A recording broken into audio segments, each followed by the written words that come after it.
안녕하세요. 역사의 소용돌이 속에서 영혼의 길을 찾았던 한 영혼의 이야기에 오신 것을 환영합니다. 이 이야기가 여러분의 마음에 평화와 영감을 가져다 주기를 기도하며 채널 구독과 좋아요를 통해 저희의 여정에 동참해 주신다면 주님의 은총이 여러분과 항상 함께 하시기를 더욱 간절히 기도하겠습니다. 여러분의 작은 관심은 저희가 더 깊고 의미 있는 이야기를 나누는데 큰 힘이 됩니다. 한 귀족 가문의 젊은이가 어떻게 모든 것을 버리고 가톨릭 교회에서 가장 영향력 있는 성인 중 한 명이 되었는지 궁금해하신 적이 있나요? 서기 480년 이탈리아 누르시아의 유서 깊은 가문에서 태어난 누르시아의 성 베네딕토. 그는 지혜와 겸손, 그리고 깊은 신앙으로 서방 수도원 생활의 근간을 완전히 바꾸어 놓았습니다. 그의 유산은 오늘날까지 베네딕토 수도회와 그가 남긴 수도 규칙, 그리고 그의 전구를 통해 일어난 수많은 기적들 속에서 생생하게 살아 숨쉬고 있습니다. 하느님을 찾기 위해 고독을 택했던 한 남자가 결국 수세기에 걸쳐 수백만 영혼의 길을 밝히는 등불이 되기까지의 여정, 지금부터 함께 떠나보겠습니다. 제1장 누르시아에서의 어린 시절 거대한 로마 제국이 무너져 내리던 혼란의 시대, 5세기 후반의 이탈리아. 옴브리아 지방의 작은 마을 누르시아에서 교회사의 흐름을 바꿀 운명을 지닌 한 아이가 세상에 태어났습니다.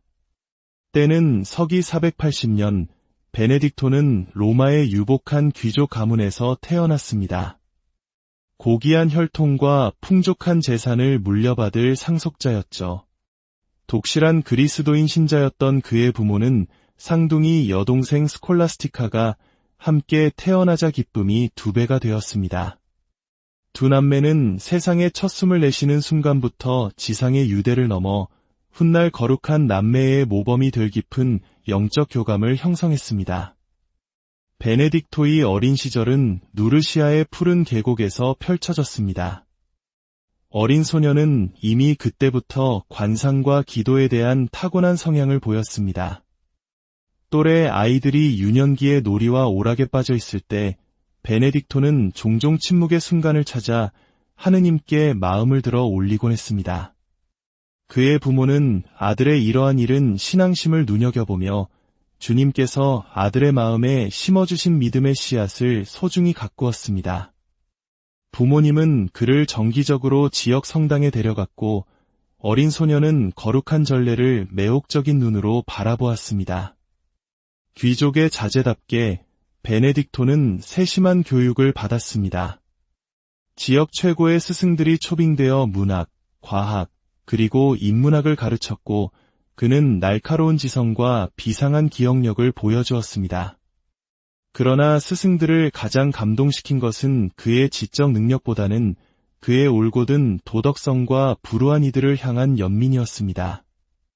어린 시절부터 베네딕토는 길에서 만난 가난한 이들에게 자신의 음식과 소유물을 나누어 주었는데 그 어린 나이에 보인 자비심은 마치 초자연적인 것처럼 보일 정도였습니다. 베네딕토가 청소년기에 접어들자 그의 부모는 당시 귀족 가문의 관습에 따라 학업을 마치게 하기 위해 그를 로마로 보내기로 결정했습니다. 서로마 제국 붕괴 후 쇠락의 길을 걷고 있었지만 영원의 도시 로마는 여전히 좋은 가문의 젊은이들이 사회에서 책임있는 지위를 맡기 위해 교육받는 문화의 중심지였습니다. 그렇게 15살의 베네딕토는 사랑하는 여동생 스콜라스티카와 부모님에게 작별을 고하고 태어날 때부터 그를 돌보며 어머니와 같은 애정을 쏟아온 유모와 함께 로마로 향했습니다. 그러나 로마에서 젊은 베네딕토는 도시의 만연한 부도덕과 타락의 광경에 큰 충격을 받았습니다. 고대 로마의 미덕은 사라지고 악행이 부끄럼 없이 과시되며 그리스도교적 가치가 공공연히 멸시받는 방탕한 삶이 그 자리를 대신하고 있었습니다. 이러한 분위기는 누르시아에서 온 젊은이의 순수한 마음과 고통스럽게 대조되었습니다. 그는 만연한 타락 속에서도 신앙의 불꽃을 지키며 바실리카와 카타콤을 찾아 기도와 순교자들의 모범 속에서 힘을 구했습니다. 바로 이 거룩한 장소들에서 세상의 소음과 유혹에서 벗어나 하느님께 온전히 봉헌된 삶에 대한 열망이 그의 영혼 속에서 싹트기 시작했습니다. 제2장 스콜라스티카와의 영적 교감 베네딕토와 그의 쌍둥이 여동생 스콜라스티카의 유대는 처음부터 단순한 혈연 이상이었습니다. 그것은 깊고 거의 신비로운 영적 교감이었습니다. 두 아이는 비슷한 외모뿐만 아니라 신적인 것을 향한 타고난 이끌림을 공유했습니다. 이는 그들의 어린 시절 놀이에서도 드러났습니다. 다른 아이들이 전쟁놀이나 일상생활을 흉내낼 때 어린 베네딕토와 스콜라스티카는 성당에서 본 거룩한 예식을 흉내내는 것을 좋아했습니다. 돌멩이와 들꽃으로 작은 제단을 만들고 부모님의 흐뭇한 시선 아래 그들만의 순수한 전례를 거행했죠. 가문의 정원에서 두 쌍둥이는 어머니가 저녁 무렵 들려주시던 성인들의 이야기에 대해 몇 시간이고 대화를 나누었습니다. 특히 그들은 모든 것을 버리고 고독 속에서 기도와 고행에 전념했던 사막의 교부들 이야기에 깊은 감명을 받았습니다. 오빠, 그분들처럼 하루 종일 하느님과 이야기할 수 있다면 얼마나 멋질까? 어린 스콜라스티카가 열정으로 빛나는 눈으로 물으면 베네딕토는 마치 그것이 자신의 운명이 될 것을 이미 예감한 듯 진지하게 고개를 끄덕였습니다. 성장하면서 쌍둥이의 영성은 각자의 방식으로 깊어졌습니다. 같은 신앙심을 공유하면서도 그들의 미래 소명의 독특한 특징들이 이미 드러나고 있었습니다. 베네딕토는 영적 권위와 조직에 대한 경향을 보이며 그리스도교 공동체가 어떻게 운영되는지에 관심을 가졌고 전례기도와 성가를 쉽게 외웠습니다. 반면 스콜라스티카는 비범한 관상 능력과 주변 사람들의 영적 필요를 꿰뚫어보는 거의 초자연적인 직관력으로 두각을 나타냈습니다. 그들은 자신들도 모르는 사이에 훗날 베네딕토 수도회의 남녀 분원을 창설하며 교회에 봉사하게 될 카리스마를 발전시키고 있었던 것입니다. 전기 작가들이 전하는 한 일화는 남매의 깊은 영적 연결을 잘 보여줍니다. 누르시아 지역에 극심한 가뭄이 닥쳤을 때 농작물은 시들고 동물들은 물 부족으로 고통받았습니다. 공동체가 며칠간 기도를 드렸지만 아무런 응답이 없자 베네딕토와 스콜라스티카는 작은 가족 경당으로 들어갔습니다. 그곳에서 손을 맞잡고 너무나 순수하고 신뢰에 찬 기도를 바쳤는데 전해지는 바에 따르면 맑았던 하늘에 구름이 끼기 시작하더니 메마른 들판 위로 생명을 주는 비가 내렸다고 합니다.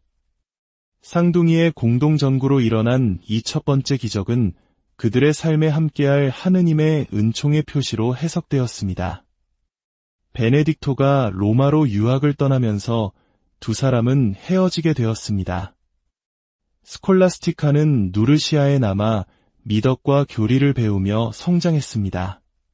비록 물리적으로는 떨어져 있었지만 남매는 기도를 통해 생생한 영적 교감을 유지했습니다. 스콜라스티카는 그녀의 뛰어난 직관으로 로마의 타락에 대한 오빠의 깊어지는 불안과 세상을 등지고픈 그의 싹트는 열망을 감지했습니다. 그러니 몇 년 후 베네딕토가 첫 수도원을 세웠을 때 스콜라스티카가 그의 뒤를 따라 하느님께 온전히 자신을 바치고자 하는 여성들을 위한 공동체를 설립한 것은 놀라운 일이 아닙니다. 그렇게 그들은 어린 시절 함께 시작했던 길을 이어갔습니다. 제3장 광야로의 부르심. 베네딕토가 로마를 떠나기로 한 결정은 충동적이거나 젊은 날의 치기가 아니었습니다. 몇 달 동안 그는 동료 학생들이 세속적인 쾌락에 빠져 그들이 배웠던 그리스도교적 가치를 잊어가는 모습을 점점 더 큰 절망감으로 지켜보았습니다. 술집, 부도덕한 공연을 하는 극장, 도박장 등은 사회의 모범이 되어야 할 이들이 드나드는 곳이었습니다. 반면 베네딕토는 기도, 특히 순교자들의 고요한 증언이 그리스도와 영혼의 중심을 둔 전혀 다른 삶의 방식을 이야기하는 카타콤에서 점점 더 많은 시간을 보냈습니다. 어느 겨울 아침 자신의 미래에 대해 묵상하며 밤을 지새운 후 베네딕토는 확고한 결심을 내렸습니다. 그는 로마와 학업, 그리고 가족이 그에게 걸었던 기대를 모두 버리고 고독 속에서 하느님을 찾기로 했습니다. 그는 이 결심을 도시에서 유일하게 그와 함께했던 충실한 유모에게 털어놓았습니다. 그의 올곧음을 알던 유모는 그를 말리는 대신 그의 여정에 동행하겠다고 제안했습니다. 꼭 필요한 것만 챙긴 그들은 베네딕토가 은수 생활에 적합한 외딴 곳이 있다고 들었던 로마 동쪽 약 50km 떨어진 수비아코의 산을 향해 몰래 떠났습니다. 수비아코로 가는 길은 순탄치 않았습니다. 겨울은 혹독했고 그들은 험한 날씨뿐만 아니라 로마의 질서가 무너진 후 길을 활보하던 산적들의 위험과도 맞서야 했습니다. 그러나 하느님의 섭리가 그들을 돌보았고 오늘날 아필레라고 불리는 엠피데라는 작은 마을에서 경건한 사람들의 환대를 받으며 잠시 머물게 되었습니다. 바로 그곳에서 베네딕토 개인에게 일어난 첫 번째 기적이 기록됩니다. 유모가 이웃에게 빌린 밀채를 닦다가 실수로 깨뜨려 버렸습니다. 그녀가 슬퍼하며 울자 연민을 느낀 베네딕토는 채 조각들을 모아 열렬히 기도한 후 완전히 복원된 상태로 그녀에게 돌려주었습니다. 이 단순해 보이지만 하느님의 개입 없이는 불가능했던 기적으로 그는 지역 주민들 사이에서 성인이라는 명성을 얻기 시작했습니다. 그러나 이 명성은 베네딕토가 피하고 싶었던 바로 그것이었습니다. 그의 소망은 오직 하느님께만 전념하며 완전히 무명으로 사는 것이었기 때문입니다. 그리하여 그의 결정을 이해하고 존중해준 충실한 유모를 뒤로하고 그는 홀로 산을 향해 여정을 계속했습니다. 그때 섭리는 그의 길에 로마누스라는 이름의 한 수도자를 보내주었습니다.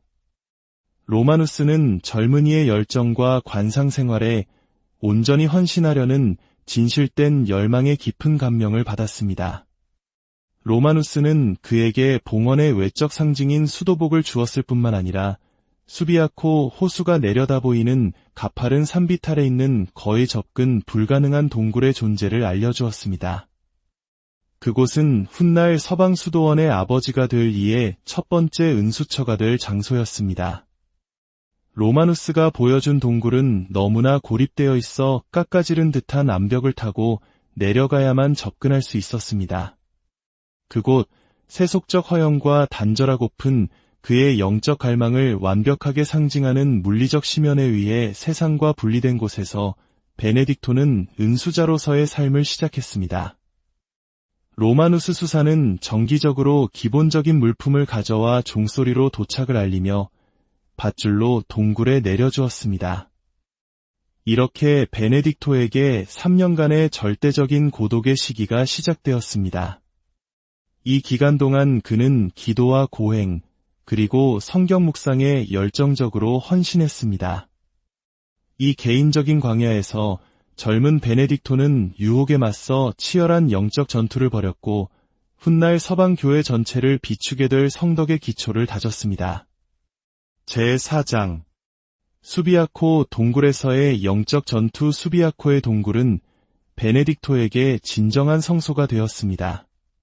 세상의 소음에서 멀리 떨어진 하느님과의 내밀한 만남의 장소였습니다. 거친 암벽이 그의 유일한 시야였지만 그 자연적인 공간의 어둠 속에서 그의 영혼의 눈은 천상의 광채를 보았습니다. 그의 침대는 단단한 돌이었고 음식은 로마누스가 며칠마다 제공하는 빵이었으며 마실 것은 동굴벽에서 떨어지는 물이었습니다. 이 극도의 금욕 생활은 그의 육체를 쇠약하게 하기는커녕 마치 모든 물질적 결핍이 새로운 영적 활력으로 보상되는 것처럼 그를 초자연적으로 강하게 만들었습니다. 동굴에서의 베네딕토의 하루는 끊임없는 기도로 리듬을 탔습니다. 책이 없었기에 그는 젊었을 때 공부했던 성경 구절들을 외우고 끊임없이 묵상하며 하느님의 말씀이 그의 존재 깊숙이 스며들게 했습니다. 시편은 그가 가장 좋아하는 기도가 되었고 그 암송이 시간의 흐름을 알려주었습니다. 밤에는 침묵이 더욱 깊어질 때 베네딕토는 지극히 높으신 분의 현존 안에 있음을 의식하며 무릎을 꿇거나 땅에 엎드려 긴 밤샘 기도를 바쳤습니다. 그가 훗날 수도 규칙에 담게될 많은 영감을 받은 것도 바로 이 긴 밤 시간이었습니다. 이 고독의 시간은 영적 전투가 없는 평온한 시간만은 아니었습니다. 그의 주요 전기 작가인데 그레고리오 교황에 따르면 젊은 은수자의 커져가는 성덕을 시기한 악마가 점점 더 강렬한 유혹으로 그를 공격했다고 합니다. 가장 유명한 시련은 로마에서 알았던 한 아름다운 여인의 기억이 그를 사로잡기 시작했을 때 일어났습니다. 너무나 격렬한 유격이 일어나 그는 은수 생활을 포기하고 그녀를 찾아 나설셔지에 이르렀습니다. 그 위기의 순간 하느님의 은총으로 영감을 받은 베네딕토는 옷을 벗고 동굴 입구 근처에 자라던 가시덤불 위로 알몸으로 몸을 던졌습니다. 극심한 육체적 고통이 육신의 유혹을 이겨냈고 그 후로는 그 자신이 훗날 고백했듯이 다시는 그런 괴롭힘을 겪지 않았다고 합니다. 물리적 고립에도 불구하고 베네딕토의 성덕에 대한 명성은 지역 전체로 퍼지기 시작했습니다. 때때로 동물 가죽을 입고 고행으로 수척해진 이 기이한 동굴 거주자를 엿보았던 일부 목자들은 처음에는 그를 야생 짐승으로 착각했습니다. 그러나 다가가 대화를 나눈 후 그들은 그의 지혜와 온유함에 감명받았습니다. 곧 이 목자들은 정기적으로 그를 찾아와 로마누스의 빵보다 더 다양한 음식을 가져다 주었고 무엇보다 그의 가르침을 듣기를 열망했습니다.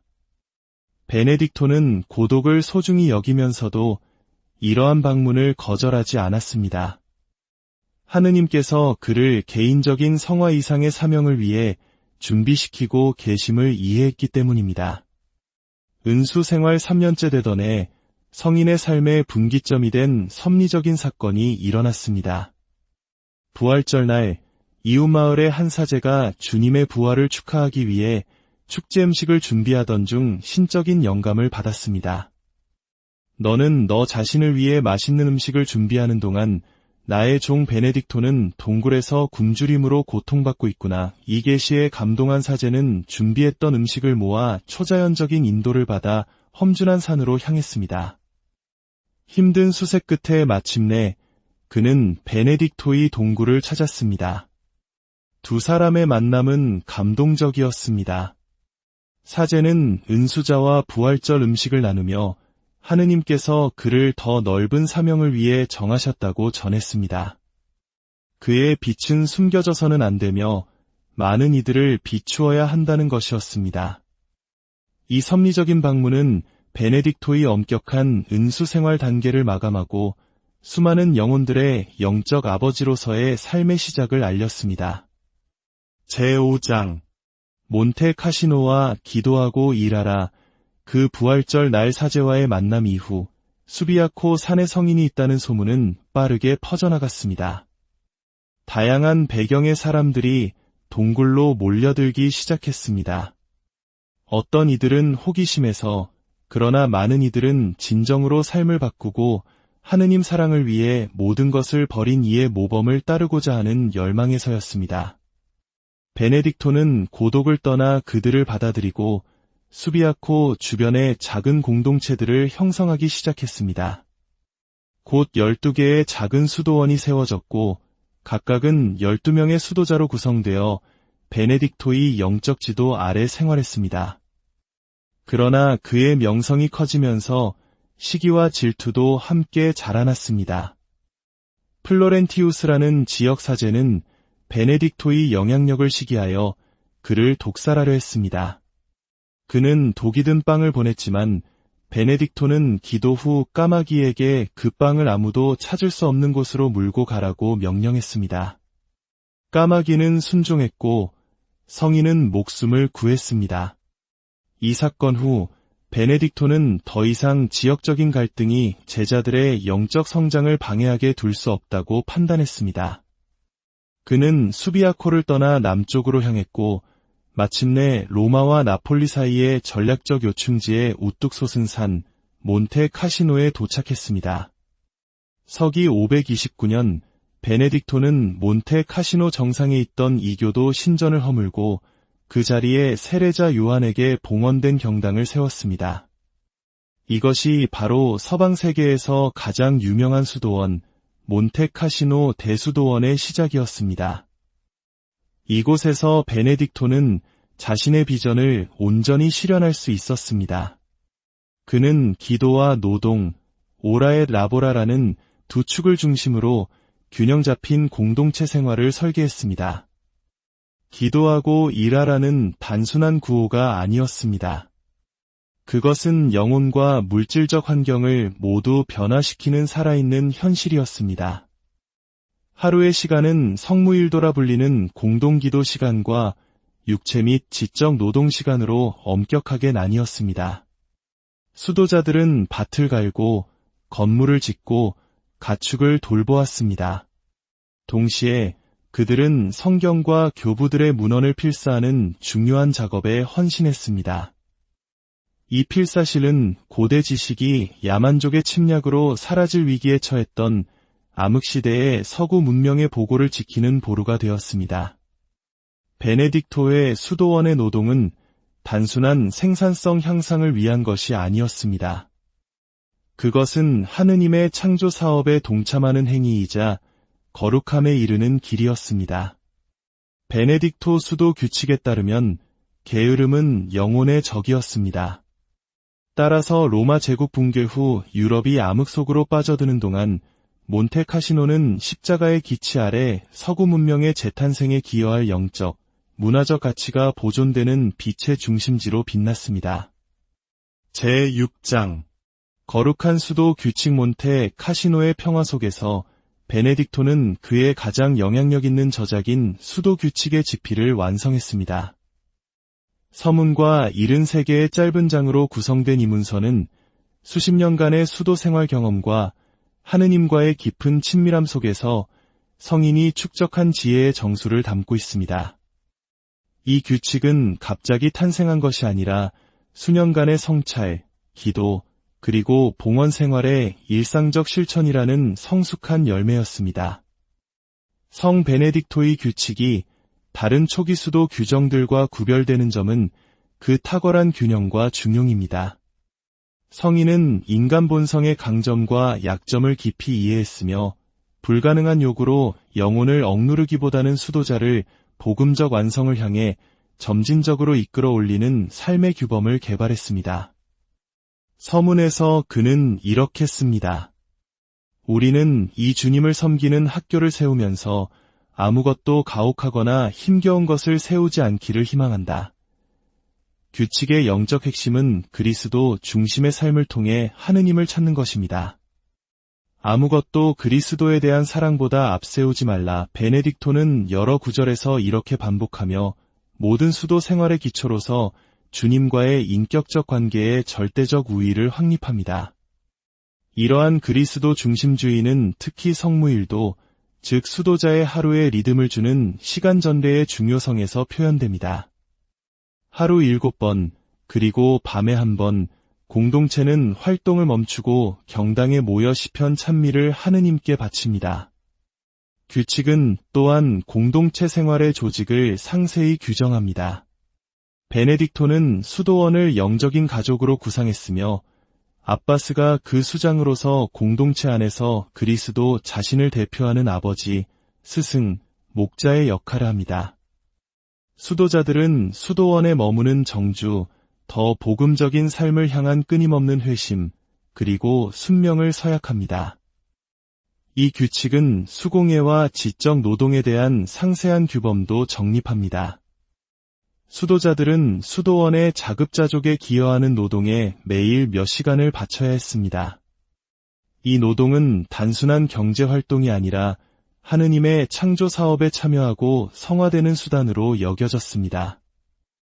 동시에 규칙은 성경과 교부들의 가르침으로 마음과 정신을 살찌우는 영적 독서의 중요성을 인식하여 매일 독서 시간을 규정했습니다. 성 베네딕토 규칙의 영향력은 수도원의 경계를 훨씬 뛰어넘었습니다. 초기 중세시대 옛 로마 제국의 정치적, 사회적 구조가 무너져 내릴 때 베네딕토의 수도원들은 안정과 문화, 그리고 영성의 섬이 되었습니다. 규칙의 지혜로운 공동체 생활 조직은 질서 있고 정의로운 사회의 모델을 제공하여 왕들과 입법자들에게 영감을 주었습니다. 그리하여 성 베네딕토의 규칙은 서방의 종교 생활을 형성했을 뿐만 아니라 유럽 문명의 형성에 결정적으로 기여했습니다. 이것이 바로 교황 바오로 6세가 성 베네딕토를 유럽의 주보성인으로 선포한 이유입니다. 제7장 기적과 성 베네딕토 십자가. 성 베네딕토의 삶은 하느님의 권능이 그의 충실한 종을 통해 나타나는 수많은 기적적인 사건들로 점철되었습니다. 가장 주목할 만한 기적 중 하나는 캄파니아 지방에 극심한 기근이 들었을 때 일어났습니다. 수도원에 빵 5개밖에 남지 않았을 때 베네딕토는 수도자들을 위로하며 말했습니다. 오늘은 적지만 내일은 풍족할 것이다. 다음 날 아침 200자루의 최고급 밀가루가 수도원 문 앞에 신비롭게 나타났습니다. 기적적인 치유도 수없이 많았습니다. 한 번은 절망에 빠진 농부가 죽은 아들의 시신을 몬테 카시노로 데려와 베네딕토에게 부활시켜 달라고 간청했습니다. 성인은 처음에는 겸손 때문에 주저했지만 아버지의 슬픔에 감동하여 아이 곁에 무릎을 꿇고 기도했습니다. 주님, 저의 죄를 보지 마시고 이 사람의 믿음을 보시어 이 육신에 당신께서 부르신 영혼을 되돌려 주소서. 그러자 즉시 아이는 다시 살아났습니다. 성 베네딕토의 가장 오래 지속되는 유산 중 하나는 그의 이름을 딴 유명한 십자가 또는 메달입니다. 이것은 악의 올가미에 대항하는 강력한 준성사입니다. 그 기원은 대 그레고리오 교황이 전한 일화로 거슬러 올라갑니다. 악한 자들이 독이 든 빵으로 성인을 독살하려 했지만 베네딕토가 음식 위에 십자성호를 긋자 까마귀가 나타나 그 빵을 물고 가버렸습니다. 현재 형태의 메달은 17세기에 확립되었습니다. 메달 앞면에는 십자가와 수도 규칙을 들고 있는 성인의 모습이 있고 뒷면에는 라틴어 약자가 새겨진 십자가가 있습니다. 이 약자들은 거룩한 십자가가 나의 빛이 되게 하시고 용이 나의 인도자가 되지 않게 하소서라는 기도와 사탄아, 물러가라. 나에게 헛된 것을 제안하지 마라. 내가 제공하는 것은 악이다. 너의 독이나 마셔라라는 강력한 구마 기도문을 담고 있습니다.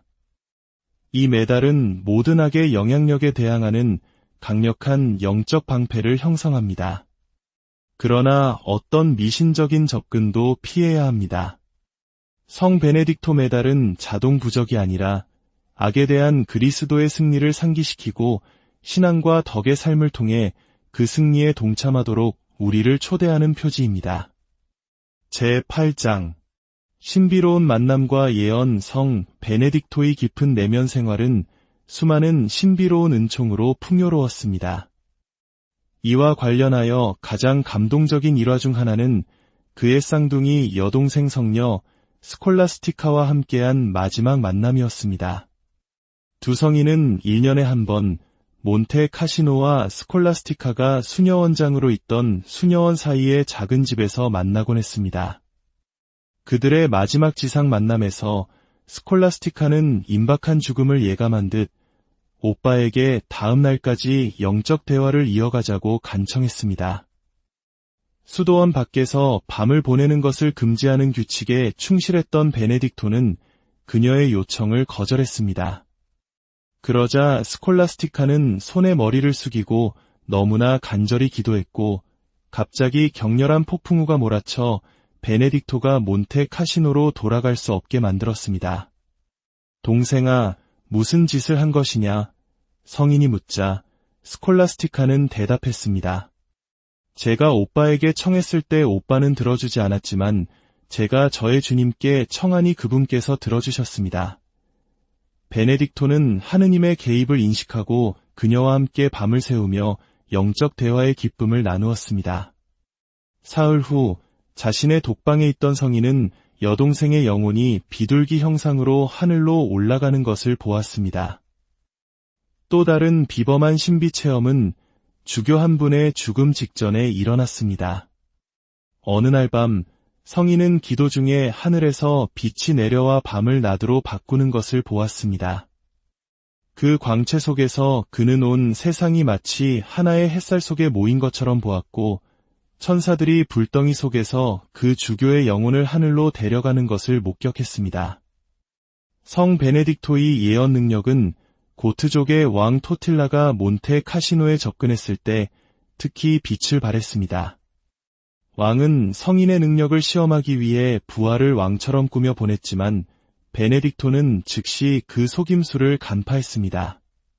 그 후 왕이 직접 찾아왔을 때 성인은 그의 잔혹함을 꾸짖으며 예언했습니다. 당신은 로마에 입성하고 바다를 건너 9년간 통치하고 10년째에 죽을 것이다. 모든 것이 베네딕토가 예언한 대로 정확하게 일어났습니다. 아마도 가장 큰 울림을 준 예언은 그가 죽기 직전 사랑하는 몬테 카시노의 운명에 대해 한 것이었습니다. 그는 언덕에서 수도원을 바라보며 비통하게 울기 시작했습니다. 내가 지은 이 모든 수도원과 형제들을 위해 준비한 모든 것이 하느님의 섭리에 따라 이교도들에게 넘겨질 것이다. 나는 겨우 이곳에 사는 이들의 목숨만을 구해달라고 얻어냈을 뿐이다. 이 예언은 581년 롬바르드족이 몬테 카시노를 파괴했을 때 성취되었습니다.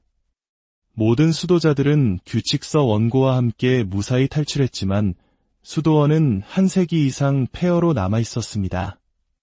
그 후로도 몬테 카시노는 제2차 세계대전 폭격을 포함하여 여러 차례의 파괴와 재건을 겪으며 그 창설자가 예견했던 죽음과 부활의 순환을 거듭했습니다. 성 베네딕토의 삶은 고독 속에서 하느님을 찾았지만 결국 세상 전체에 빛을 비춘 한 영혼의 증거입니다. 그는 무너져가는 세상 속에서 영적인 질서와 평화의 중심을 세웠고 그의 유산은 오늘날에도 기도와 노동을 통해 하느님을 찾는 모든 이들에게 깊은 영감을 주고 있습니다. 성 베네딕토의 전구를 통해 여러분의 삶에도 기도와 노동이 거룩하게 조화를 이루고 하느님의 평화와 은총이 늘 함께하기를 기도합니다. 안녕하세요. 역사의 소용돌이 속에서 영원의 길을 찾았던 한 영혼의 이야기에 오신 것을 환영합니다. 이 이야기가 여러분의 마음에 평화와 영감을 가져다 주기를 기도하며 채널 구독과 좋아요를 통해 저희의 여정에 동참해 주신다면 주님의 은총이 여러분과 항상 함께 하시기를 더욱 간절히 기도하겠습니다. 여러분의 작은 관심은 저희가 더 깊고 의미 있는 이야기를 나누는데 큰 힘이 됩니다.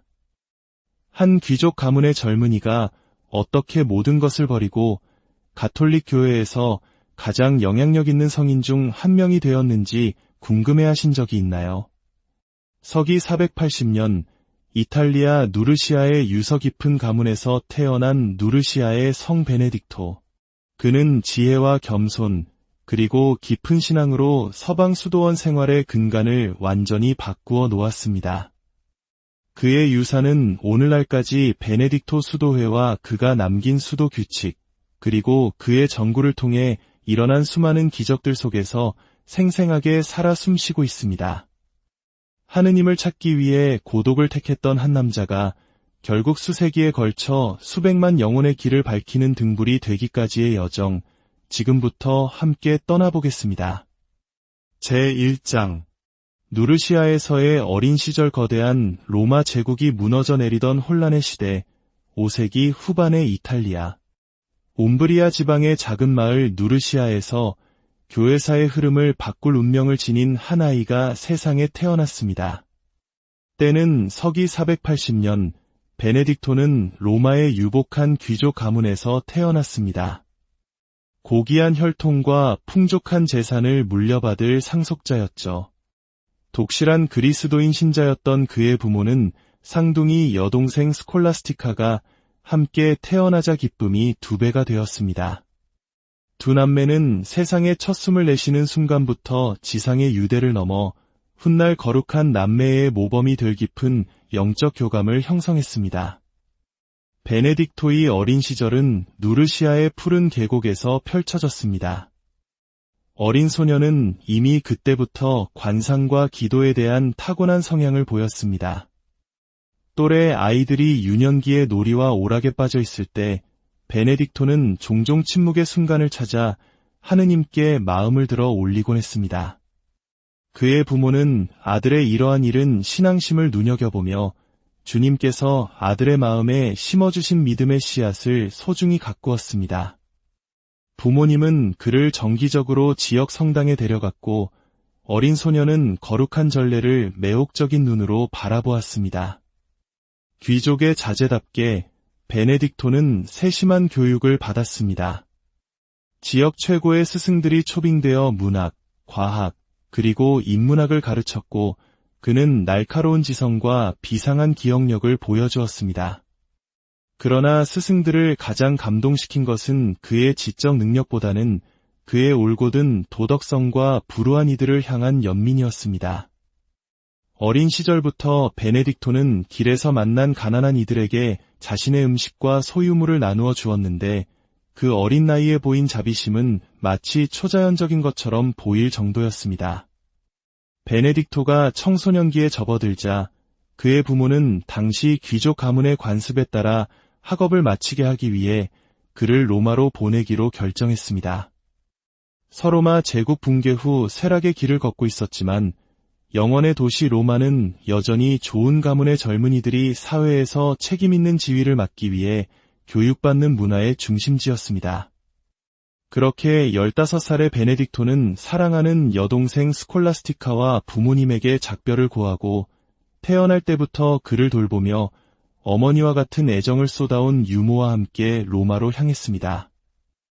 그러나 로마에서 젊은 베네딕토는 도시의 만연한 부도덕과 타락의 광경에 큰 충격을 받았습니다. 고대 로마의 미덕은 사라지고 악행이 부끄럼 없이 과시되며 그리스도교적 가치가 공공연히 멸시받는 방탕한 삶이 그 자리를 대신하고 있었습니다. 이러한 분위기는 누르시아에서 온 젊은이의 순수한 마음과 고통스럽게 대조되었습니다. 그는 만연한 타락 속에서도 신앙의 불꽃을 지키며 바실리카와 카타콤을 찾아 기도와 순교자들의 모범 속에서 힘을 구했습니다. 바로 이 거룩한 장소들에서 세상의 소음과 유혹에서 벗어나 하느님께 온전히 봉헌된 삶에 대한 열망이 그의 영혼 속에서 싹트기 시작했습니다. 제2장 스콜라스티카와의 영적 교감 베네딕토와 그의 쌍둥이 여동생 스콜라스티카의 유대는 처음부터 단순한 혈연 이상이었습니다. 그것은 깊고 거의 신비로운 영적 교감이었습니다. 두 아이는 비슷한 외모뿐만 아니라 신적인 것을 향한 타고난 이끌림을 공유했습니다. 이는 그들의 어린 시절 놀이에서도 드러났습니다. 다른 아이들이 전쟁놀이나 일상생활을 흉내낼 때 어린 베네딕토와 스콜라스티카는 성당에서 본 거룩한 예식을 흉내내는 것을 좋아했습니다. 돌멩이와 들꽃으로 작은 제단을 만들고 부모님의 흐뭇한 시선 아래 그들만의 순수한 전례를 거행했죠. 가문의 정원에서 두 쌍둥이는 어머니가 저녁 무렵 들려주시던 성인들의 이야기에 대해 몇 시간이고 대화를 나누었습니다. 특히 그들은 모든 것을 버리고 고독 속에서 기도와 고행에 전념했던 사막의 교부들 이야기에 깊은 감명을 받았습니다. 오빠, 그분들처럼 하루 종일 하느님과 이야기할 수 있다면 얼마나 멋질까? 어린 스콜라스티카가 열정으로 빛나는 눈으로 물으면 베네딕토는 마치 그것이 자신의 운명이 될 것을 이미 예감한 듯 진지하게 고개를 끄덕였습니다. 성장하면서 쌍둥이의 영성은 각자의 방식으로 깊어졌습니다. 같은 신앙심을 공유하면서도 그들의 미래 소명의 독특한 특징들이 이미 드러나고 있었습니다. 베네딕토는 영적 권위와 조직에 대한 경향을 보이며 그리스도교 공동체가 어떻게 운영되는지에 관심을 가졌고 전례 기도와 성가를 쉽게 외웠습니다. 반면 스콜라스티카는 비범한 관상 능력과 주변 사람들의 영적 필요를 꿰뚫어보는 거의 초자연적인 직관력으로 두각을 나타냈습니다. 그들은 자신들도 모르는 사이에 훗날 베네딕토 수도회의 남녀 분원을 창설하며 교회에 봉사하게 될 카리스마를 발전시키고 있었던 것입니다. 전기 작가들이 전하는 한 일화는 남매의 깊은 영적 연결을 잘 보여줍니다. 누르시아 지역에 극심한 가뭄이 닥쳤을 때 농작물은 시들고 동물들은 물 부족으로 고통받았습니다. 공동체가 며칠간 기도를 드렸지만 아무런 응답이 없자 베네딕토와 스콜라스티카는 작은 가족 경당으로 들어갔습니다.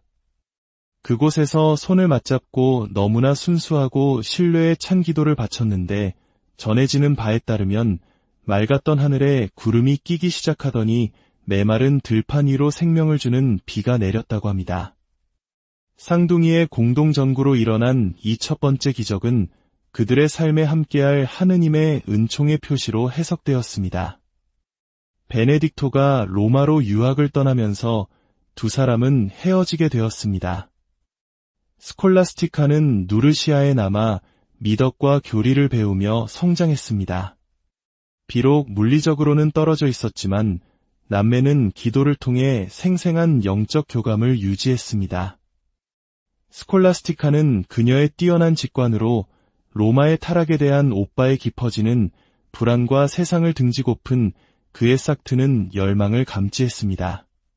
그러니 몇 년 후 베네딕토가 첫 수도원을 세웠을 때 스콜라스티카가 그의 뒤를 따라 하느님께 온전히 자신을 바치고자 하는 여성들을 위한 공동체를 설립한 것은 놀라운 일이 아닙니다. 그렇게 그들은 어린 시절 함께 시작했던 길을 이어갔습니다. 제3장 광야로의 부르심. 베네딕토가 로마를 떠나기로 한 결정은 충동적이거나 젊은 날의 치기가 아니었습니다. 몇 달 동안 그는 동료 학생들이 세속적인 쾌락에 빠져 그들이 배웠던 그리스도교적 가치를 잊어가는 모습을 점점 더 큰 절망감으로 지켜보았습니다. 술집, 부도덕한 공연을 하는 극장, 도박장 등은 사회의 모범이 되어야 할 이들이 드나드는 곳이었습니다. 반면 베네딕토는 기도, 특히 순교자들의 고요한 증언이 그리스도와 영혼의 중심을 둔 전혀 다른 삶의 방식을 이야기하는 카타콤에서 점점 더 많은 시간을 보냈습니다.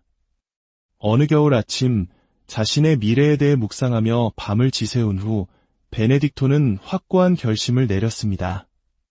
그는 로마와 학업, 그리고 가족이 그에게 걸었던 기대를 모두 버리고 고독 속에서 하느님을 찾기로 했습니다.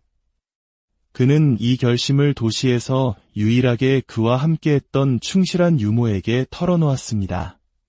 그의 올곧음을 알던 유모는 그를 말리는 대신 그의 여정에 동행하겠다고 제안했습니다. 꼭 필요한 것만 챙긴 그들은 베네딕토가 은수 생활에 적합한 외딴 곳이 있다고 들었던 로마 동쪽 약 50km 떨어진 수비아코의 산을 향해 몰래 떠났습니다. 수비아코로 가는 길은 순탄치 않았습니다. 겨울은 혹독했고 그들은 험한 날씨뿐만 아니라 로마의 질서가 무너진 후 길을 활보하던 산적들의 위험과도 맞서야 했습니다. 그러나 하느님의 섭리가 그들을 돌보았고 오늘날 아필레라고 불리는 엠피데라는 작은 마을에서 경건한 사람들의 환대를 받으며 잠시 머물게 되었습니다. 바로 그곳에서 베네딕토 개인에게 일어난 첫 번째 기적이 기록됩니다. 유모가 이웃에게 빌린 밀채를 닦다가 실수로 깨뜨려 버렸습니다. 그녀가 슬퍼하며 울자 연민을 느낀 베네딕토는 채 조각들을 모아 열렬히 기도한 후 완전히 복원된 상태로 그녀에게 돌려주었습니다. 이 단순해 보이지만 하느님의 개입 없이는 불가능했던 기적으로 그는 지역 주민들 사이에서 성인이라는 명성을 얻기 시작했습니다. 그러나 이 명성은 베네딕토가 피하고 싶었던 바로 그것이었습니다. 그의 소망은 오직 하느님께만 전념하며 완전히 무명으로 사는 것이었기 때문입니다. 그리하여 그의 결정을 이해하고 존중해준 충실한 유모를 뒤로하고 그는 홀로 산을 향해 여정을 계속했습니다. 그때 선미는 그의 길에 로마누스라는 이름의 한 수도자를 보내주었습니다. 로마누스는 젊은이의 열정과 관상 생활에 온전히 헌신하려는 진실된 열망의 깊은 감명을 받았습니다. 로마누스는 그에게 봉헌의 외적 상징인 수도복을 주었을 뿐만 아니라 수비아코 호수가 내려다 보이는 가파른 산비탈에 있는 거의 접근 불가능한 동굴의 존재를 알려주었습니다. 그곳은 훗날 서방 수도원의 아버지가 될 이의 첫 번째 은수처가 될 장소였습니다. 로마누스가 보여준 동굴은 너무나 고립되어 있어 깎아지른 듯한 암벽을 타고 내려가야만 접근할 수 있었습니다. 그곳 세속적 허영과 단절하고픈 그의 영적 갈망을 완벽하게 상징하는 물리적 심연에 의해 세상과 분리된 곳에서 베네딕토는 은수자로서의 삶을 시작했습니다. 로마누스 수사는 정기적으로 기본적인 물품을 가져와 종소리로 도착을 알리며 밧줄로 동굴에 내려주었습니다. 이렇게 베네딕토에게 3년간의 절대적인 고독의 시기가 시작되었습니다. 이 기간 동안 그는 기도와 고행, 그리고 성경 묵상에 열정적으로 헌신했습니다. 이 개인적인 광야에서 젊은 베네딕토는 유혹에 맞서 치열한 영적 전투를 벌였고 훗날 서방 교회 전체를 비추게 될 성덕의 기초를 다졌습니다. 제4장 수비아코 동굴에서의 영적 전투. 수비아코의 동굴은 베네딕토에게 진정한 성소가 되었습니다. 세상의 소음에서 멀리 떨어진 하느님과의 내밀한 만남의 장소였습니다. 거친 암벽이 그의 유일한 시야였지만 그 자연적인 공간의 어둠 속에서 그의 영혼의 눈은 천상의 광채를 보았습니다. 그의 침대는 단단한 돌이었고 음식은 로마누스가 며칠마다 제공하는 빵이었으며 마실 것은 동굴벽에서 떨어지는 물이었습니다. 이 극도의 금욕 생활은 그의 육체를 쇠약하게 하기는커녕 마치 모든 물질적 결핍이 새로운 영적 활력으로 보상되는 것처럼 그를 초자연적으로 강하게 만들었습니다. 동굴에서의 베네딕토의 하루는 끊임없는 기도로 리듬을 탔습니다. 책이 없었기에 그는 젊었을 때 공부했던 성경 구절들을 외우고 끊임없이 묵상하며 하느님의 말씀이 그의 존재 깊숙이 스며들게 했습니다. 시편은 그가 가장 좋아하는 기도가 되었고 그 암송이 시간의 흐름을 알려주었습니다. 밤에는 침묵이 더욱 깊어질 때 베네딕토는 지극히 높으신 분의 현존 안에 있음을 의식하며 무릎을 꿇거나 땅에 엎드려 긴 밤샘 기도를 바쳤습니다. 그가 훗날 수도 규칙에 담게 될 많은 영감을 받은 것도 바로 이 긴 밤 시간이었습니다. 이 고독의 시간은 영적 전투가 없는 평온한 시간만은 아니었습니다. 그의 주요 전기 작가인데 그레고리오 교황에 따르면 젊은 은수자의 커져가는 성덕을 시기한 악마가 점점 더 강렬한 유혹으로 그를 공격했다고 합니다. 가장 유명한 시련은 로마에서 알았던 한 아름다운 여인의 기억이 그를 사로잡기 시작했을 때 일어났습니다. 너무나 격렬한 유격이 일어나 그는 은수 생활을 포기하고 그녀를 찾아 나설셔지에 이르렀습니다. 그 위기의 순간 하느님의 은총으로 영감을 받은 베네딕토는 옷을 벗고 동굴 입구 근처에 자라던 가시덤불 위로 알몸으로 몸을 던졌습니다. 극심한 육체적 고통이 육신의 유혹을 이겨냈고 그 후로는 그 자신이 훗날 고백했듯이 다시는 그런 괴롭힘을 겪지 않았다고 합니다. 물리적 고립에도 불구하고 베네딕토의 성덕에 대한 명성은 지역 전체로 퍼지기 시작했습니다. 때때로 동물 가죽을 입고 고행으로 수척해진 이 기이한 동굴 거주자를 엿보았던 일부 목자들은 처음에는 그를 야생 짐승으로 착각했습니다. 그러나 다가가 대화를 나눈 후 그들은 그의 지혜와 온유함에 감명받았습니다. 곧 이 목자들은 정기적으로 그를 찾아와 로마누스의 빵보다 더 다양한 음식을 가져다 주었고 무엇보다 그의 가르침을 듣기를 열망했습니다. 베네딕토는 고독을 소중히 여기면서도 이러한 방문을 거절하지 않았습니다. 하느님께서 그를 개인적인 성화 이상의 사명을 위해 준비시키고 계심을 이해했기 때문입니다. 은수 생활 3년째 되던 해 성인의 삶의 분기점이 된 섭리적인 사건이 일어났습니다. 부활절 날 이웃마을의 한 사제가 주님의 부활을 축하하기 위해 축제 음식을 준비하던 중 신적인 영감을 받았습니다. 너는 너 자신을 위해 맛있는 음식을 준비하는 동안 나의 종 베네딕토는 동굴에서 굶주림으로 고통받고 있구나. 이 계시에 감동한 사제는 준비했던 음식을 모아 초자연적인 인도를 받아 험준한 산으로 향했습니다. 힘든 수색 끝에 마침내 그는 베네딕토의 동굴을 찾았습니다. 두 사람의 만남은 감동적이었습니다. 사제는 은수자와 부활절 음식을 나누며 하느님께서 그를 더 넓은 사명을 위해 정하셨다고 전했습니다. 그의 빛은 숨겨져서는 안 되며 많은 이들을 비추어야 한다는 것이었습니다. 이 섭리적인 방문은 베네딕토의 엄격한 은수 생활 단계를 마감하고 수많은 영혼들의 영적 아버지로서의 삶의 시작을 알렸습니다. 제5장 몬테 카시노와 기도하고 일하라. 그 부활절 날 사제와의 만남 이후 수비아코 산에 성인이 있다는 소문은 빠르게 퍼져나갔습니다. 다양한 배경의 사람들이 동굴로 몰려들기 시작했습니다. 어떤 이들은 호기심에서, 그러나 많은 이들은 진정으로 삶을 바꾸고 하느님 사랑을 위해 모든 것을 버린 이의 모범을 따르고자 하는 열망에서였습니다. 베네딕토는 고독을 떠나 그들을 받아들이고 수비아코 주변의 작은 공동체들을 형성하기 시작했습니다. 곧 12개의 작은 수도원이 세워졌고 각각은 12명의 수도자로 구성되어 베네딕토의 영적 지도 아래 생활했습니다. 그러나 그의 명성이 커지면서 시기와 질투도 함께 자라났습니다. 플로렌티우스라는 지역 사제는 베네딕토의 영향력을 시기하여 그를 독살하려 했습니다. 그는 독이 든 빵을 보냈지만 베네딕토는 기도 후 까마귀에게 그 빵을 아무도 찾을 수 없는 곳으로 물고 가라고 명령했습니다. 까마귀는 순종했고 성인은 목숨을 구했습니다. 이 사건 후 베네딕토는 더 이상 지역적인 갈등이 제자들의 영적 성장을 방해하게 둘 수 없다고 판단했습니다. 그는 수비아코를 떠나 남쪽으로 향했고 마침내 로마와 나폴리 사이의 전략적 요충지에 우뚝 솟은 산 몬테 카시노에 도착했습니다.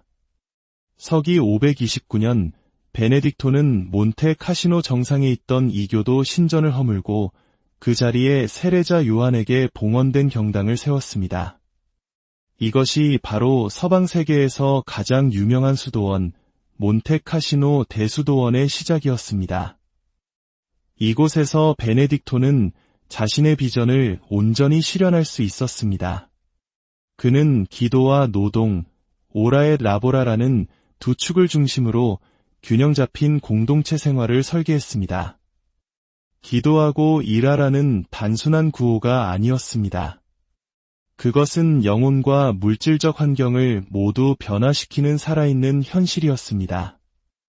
하루의 시간은 성무일도라 불리는 공동기도 시간과 육체 및 지적 노동 시간으로 엄격하게 나뉘었습니다. 수도자들은 밭을 갈고 건물을 짓고 가축을 돌보았습니다. 동시에 그들은 성경과 교부들의 문헌을 필사하는 중요한 작업에 헌신했습니다. 이 필사실은 고대 지식이 야만족의 침략으로 사라질 위기에 처했던 암흑시대의 서구 문명의 보고를 지키는 보루가 되었습니다. 베네딕토의 수도원의 노동은 단순한 생산성 향상을 위한 것이 아니었습니다. 그것은 하느님의 창조 사업에 동참하는 행위이자 거룩함에 이르는 길이었습니다. 베네딕토 수도 규칙에 따르면 게으름은 영혼의 적이었습니다.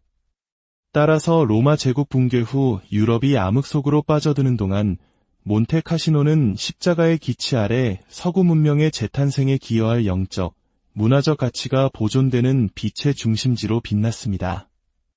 제6장 거룩한 수도 규칙 몬테카시노의 평화 속에서 베네딕토는 그의 가장 영향력 있는 저작인 수도 규칙의 지피를 완성했습니다.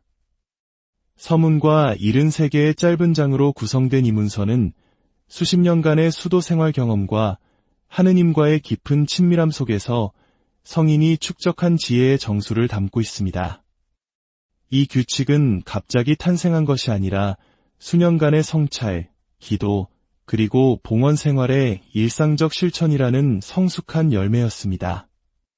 성 베네딕토의 규칙이 다른 초기 수도 규정들과 구별되는 점은 그 탁월한 균형과 중용입니다. 성인은 인간 본성의 강점과 약점을 깊이 이해했으며 불가능한 요구로 영혼을 억누르기보다는 수도자를 복음적 완성을 향해 점진적으로 이끌어 올리는 삶의 규범을 개발했습니다. 서문에서 그는 이렇게 씁니다. 우리는 이 주님을 섬기는 학교를 세우면서 아무것도 가혹하거나 힘겨운 것을 세우지 않기를 희망한다. 규칙의 영적 핵심은 그리스도 중심의 삶을 통해 하느님을 찾는 것입니다. 아무것도 그리스도에 대한 사랑보다 앞세우지 말라. 베네딕토는 여러 구절에서 이렇게 반복하며 모든 수도 생활의 기초로서 주님과의 인격적 관계의 절대적 우위를 확립합니다. 이러한 그리스도 중심주의는 특히 성무일도, 즉 수도자의 하루의 리듬을 주는 시간 전대의 중요성에서 표현됩니다. 하루 7번, 그리고 밤에 1번, 공동체는 활동을 멈추고 경당에 모여 시편 찬미를 하느님께 바칩니다. 규칙은 또한 공동체 생활의 조직을 상세히 규정합니다. 베네딕토는 수도원을 영적인 가족으로 구상했으며 아바스가 그 수장으로서 공동체 안에서 그리스도 자신을 대표하는 아버지, 스승, 목자의 역할을 합니다.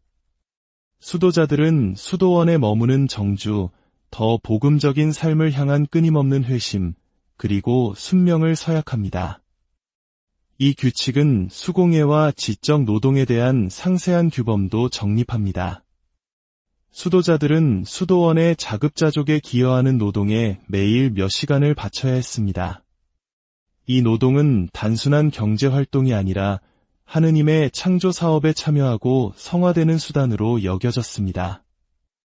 동시에 규칙은 성경과 교부들의 가르침으로 마음과 정신을 살찌우는 영적 독서의 중요성을 인식하여 매일 독서 시간을 규정했습니다. 성 베네딕토 규칙의 영향력은 수도원의 경계를 훨씬 뛰어넘었습니다. 초기 중세시대 옛 로마 제국의 정치적, 사회적 구조가 무너져 내릴 때 베네딕토의 수도원들은 안정과 문화, 그리고 영성의 섬이 되었습니다. 규칙의 지혜로운 공동체 생활 조직은 질서 있고 정의로운 사회의 모델을 제공하여 왕들과 입법자들에게 영감을 주었습니다. 그리하여 성 베네딕토의 규칙은 서방의 종교 생활을 형성했을 뿐만 아니라 유럽 문명의 형성에 결정적으로 기여했습니다. 이것이 바로 교황 바오로 6세가 성 베네딕토를 유럽의 주보성인으로 선포한 이유입니다. 제7장 기적과 성 베네딕토 십자가. 성 베네딕토의 삶은 하느님의 권능이 그의 충실한 종을 통해 나타나는 수많은 기적적인 사건들로 점철되었습니다. 가장 주목할 만한 기적 중 하나는 캄파니아 지방에 극심한 기근이 들었을 때 일어났습니다. 수도원에 빵 5개밖에 남지 않았을 때 베네딕토는 수도자들을 위로하며 말했습니다. 오늘은 적지만 내일은 풍족할 것이다. 다음 날 아침 200자루의 최고급 밀가루가 수도원 문 앞에 신비롭게 나타났습니다. 기적적인 치유도 수없이 많았습니다. 한 번은 절망에 빠진 농부가 죽은 아들의 시신을 몬테카시노로 데려와 베네딕토에게 부활시켜 달라고 간청했습니다.